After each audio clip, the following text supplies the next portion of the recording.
अस्सलाम वालेकुम एवरीवन, कैसे हैं आप सब लोग। होपफुली आप सब ठीक ठाक होंगे। अल्हम्दुलिल्लाह मैं भी बिल्कुल ठीक ठाक हूँ। So welcome back to my YouTube channel. और आज का व्लॉग हम स्टार्ट करेंगे नाश्ता से। सो ये हमारा मदीने का फोर्थ व्लॉग है, फिफ्थ व्लॉग है। तो यहाँ सबसे पहले हमने इधर पाकिस्तानी होटल यहाँ पे काफ़ी ज़्यादा होते हैं। लाइक जो हमारा स्टे था जिस होटल में, उसके बिल्कुल साथ ही एक पाकिस्तानी होटल था। तो हमारे लिए कोई मुश्किल नहीं होती थी, हम आराम से वहाँ से ब्रेकफास्ट करके फिर मस्जिद नबी की तरफ चले जाते थे। तो ये है कि काफ़ी सहूलतें थी वहाँ मदीना में और मक्का में भी। और रेट्स की अगर बात की जाए तो बहुत मुनासिब रेट थे। लाइक 10 रियाल में आपको 3 रोटियाँ और आराम से एक बड़ी प्लेट वाला सालन ना, जिसमें 3 बंदे आराम से खा सकते थे। लाइक 3 बंदों का खाना आराम से आपको 10 रियाल में मिल जाता था। तो हमारा तो यही चलता था सुबह दोपहर शाम, और बहुत रीज़नेबल वहाँ रेट्स थे। तो आज का हमारा ये प्लान था कि हमने जाना था रियाजुल जन्ना में, और इससे पहले हम रोज़ा रसूल की तरफ गए थे। तो ये आप देख सकते, रोज़ा रसूल में बहुत ज़्यादा रश था माशाल्लाह।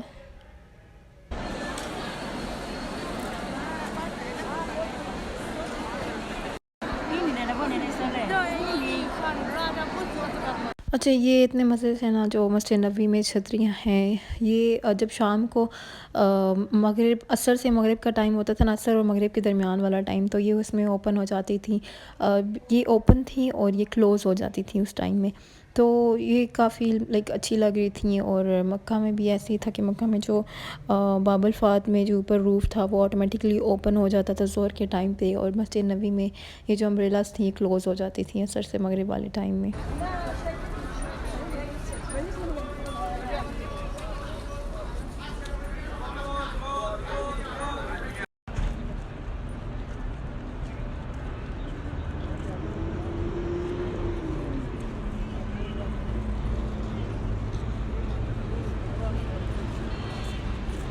और यहाँ पे फिर शाम का टाइम था, असर से मगरिब के टाइम हम लोग फिर बाहर आ गए थे।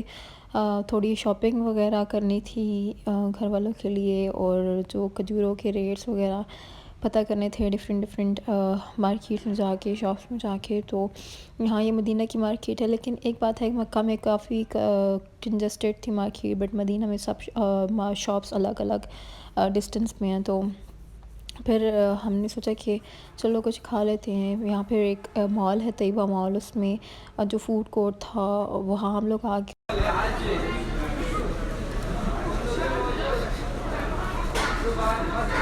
अस्सलाम वालेकुम एवरीवन, कैसे हैं आप सब लोग। होपफुली आप सब ठीक ठाक होंगे। अल्हम्दुलिल्लाह मैं भी बिल्कुल ठीक ठाक हूँ। So welcome back to my YouTube channel.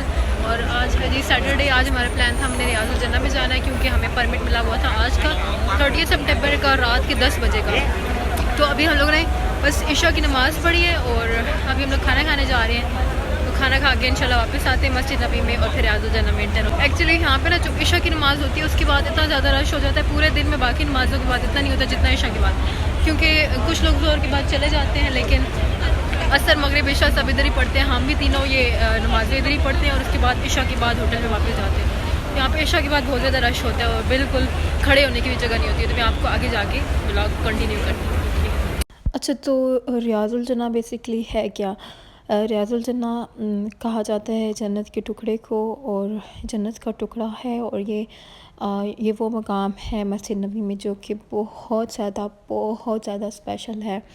और कहा जाता है कि यहाँ पे जो आता है, यहाँ पे आके रियाजुल जन्ना में आके जो दो फ़र्ज़ नमाज अदा करता है, तो वो उस वो ऐसा है बंदा कि जैसे उसने ज़िंदा हो के जन्नत कमा ली। मतलब लोग होते हैं ना कि वो कहते हैं कि शहीद होने के बाद जन्नत में जाएंगे, या एक बार जब सब लोग मर जाएंगे उसके बाद ही जन्नत नसीब होगी। तो माशाल्लाह माशाल्लाह से अल्हम्दुलिल्लाह से मैं बहुत लकी हूँ कि अल्लाह ताला ने मुझे ये मौका दिया, वो भी अपने पेरेंट्स के साथ। तो मेरी तो दुआ है कि अल्लाह ताला आप सबको ये मुबारक मौका दे, और सब मुसलमानों को अपने और रसूल पाक सल्लल्लाहु अलैहि वसल्लम के घर आने की तौफीक दे। और तो रियाजुल जन्ना में हमें स्टार्ट में तो बिल्कुल नहीं आइडिया था कि क्या प्रोसीजर है इसका, लेकिन फिर ऐसा ऐसा वहाँ कुछ मेरी इंटरेक्शन हुए लोगों से। एक कराची की लड़की थी, तो उसने मुझे बहुत गाइड किया कि ऐसे ऐसे एक ऐप होती है नुसक नेम से, तो उसको इंस्टॉल करना था। और उसको इंस्टॉल करके फिर आपने उसमें सारी डिटेल्स वगैरह अपनी मेंशन करनी होती हैं। डिटेल्स कौन सी होती हैं, नेम होता है और पासपोर्ट पे जो कोड होता है वो आपने मेंशन करना होता है, कंट्री नेम, वीज़ा कोड। तो वो सब कुछ मेंशन करने के बाद मुझे और अम्मी को मिला था जी रियासुल जन्ना का परमिट, क्योंकि जो फ़ीमेल होती हैं उनके लिए पाबंदी है यहाँ पे, वो परमिट के बगैर नहीं जा सकती, जबकि जो मेल जबकि मेल जो होते हैं वो परमिट के बगैर भी उनको जाना अलाउ है। तो फ़ीमेल के लिए ये ज़रा होता है, पाबंदी है थोड़ी, क्योंकि रियासुल जन्ना के बिल्कुल पास ही रोज़ा रसूल भी है। तो रोज़ा रसूल के बिल्कुल बिल्कुल करीब जाने नहीं देते, ना वो नज़र आते, वहाँ बस जालियाँ नज़र आती हैं।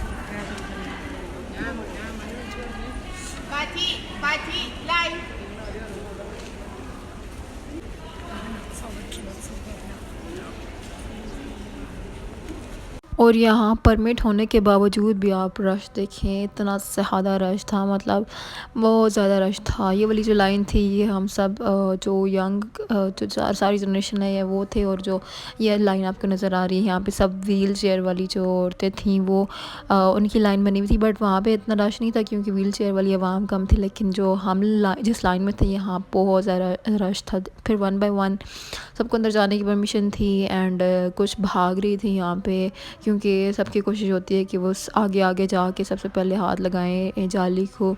लेकिन मैं कहती हूँ बंदा आराम से ऐसे सिचुएशन में जाए, क्योंकि इस तरह धक्के बहुत ज़्यादा लग रहे थे। इवन यहाँ पे इतने नहीं लग रहे थे, आगे रोज़ा रसूल के पास और रियाजुल जन्ना के अंदर इतने ज़्यादा हमें धक्के लगे हैं कि हमने बस वहाँ पे 2 रकात फ़र्ज़ नमाज़ अदा की और उसके बाद हम जल्दी से बाहर आ गए, क्योंकि वहाँ खड़े होने की भी जगह नहीं थी और बहुत ज़्यादा औरतें धक्के दे रही थी एक दूसरे को सब।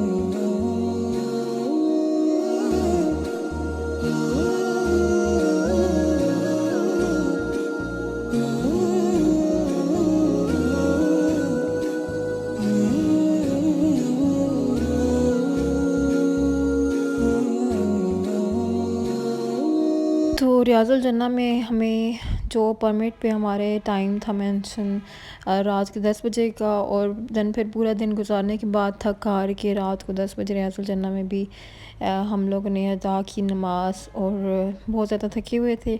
फिर हम लोग आगे वापस, और बाय द वे ये लास्ट डे था हमारा मदीना में। तो यहाँ पे एक मस्जिद अल गमामा है जिसके ऊपर आपने देखे होंगे काफ़ी कबूतर उड़ रहे होते हैं, और वो बहुत प्यारा उसका गुंबद से है बाहर से। तो यहाँ पे हमने नमाज अदा की। तो ये थोड़ी टर्किश स्टाइल में मस्जिद तामीर की गई है, बहुत प्यारी थी, बाहर से बहुत खूबसूरत है ये।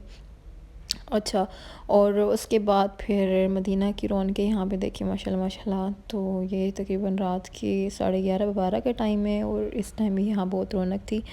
तो ये लास्ट डे था हमारा मदीना में और लास्ट मदीना का व्लॉग था। इसके बाद मेरा जो हमारा मक्का में स्टे था 7 डेज़ का, तो वो फिर इंशाल्लाह नेक्स्ट व्लॉग में मैं शेयर करूँगी। उम्मीद है आपको मेरे व्लॉग पसंद आ रहे होंगे, और इंशाल्लाह मिलेंगे नेक्स्ट व्लॉग में। तब तक के लिए अल्लाह हाफ़िज़।